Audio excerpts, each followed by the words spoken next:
Hi, my name is Diana Moreno, and the six principles are zero reject, non-discriminatory evaluation, appropriate education, procedural due process, least restrictive environment, and parent and student participation.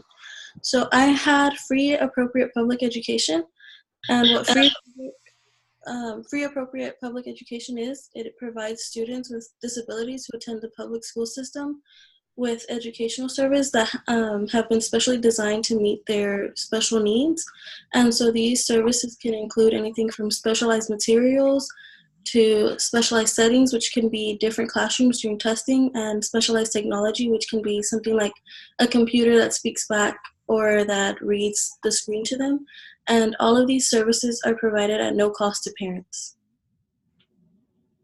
Okay, and I had least restrictive environment. Basically, what least restrictive environment means, it means that you want to provide a classroom that is inclusive to all students, including those that have disabilities.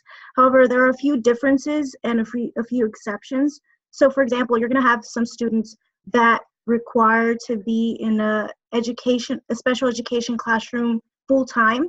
You're going to have other students that require about 40% of their time in a general education classroom. And then you're going to have some students that, although they're receiving special services, they don't need to be physically in a special education classroom. So this is basically what least restrictive environment means. Hi, I'm Kimberly, and mine was procedural due process. The other five are zero reject, non-discriminatory evaluation, appropriate education, least restrictive environment, and parent and student participation.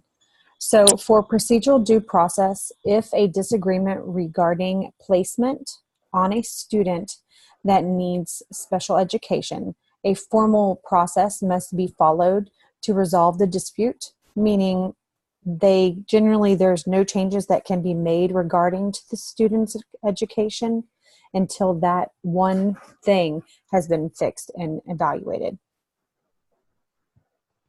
And I'm Kiabeth Garcia, and I had non-discriminatory evaluation. So this means that you cannot assess a student by using any instrument that is based off of anything that has to do with their culture, their race, or disability. You have to be fair to every student. So an example would be using the word football to assess. To many cultures, football is just known as football, but in other cultures, football means soccer, so this could be confusing to the students. So you just have to make sure that you're fair about everything that you assess. Okay, I'm Bridget Valdez, and I had zero reject in child find.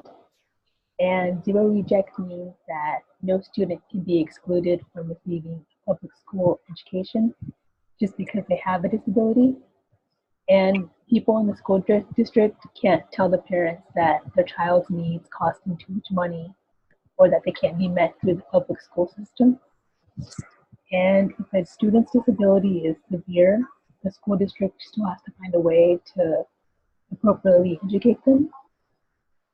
The school can't suspend the special education services, and they can't exclude children with diseases like AIDS. And then the child find part of it means that the schools need to be proactive in locating the children who may need the special education services.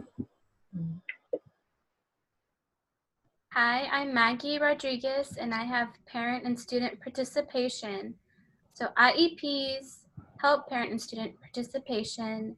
IEPs are individualized education programs created to meet the needs of students with disabilities in school. IEPs look at the student's needs. They are created by professionals, and these professionals let the parents participate in creating the IEPs. Not only are these IEPs available, but they are also reviewed and updated every year for the students.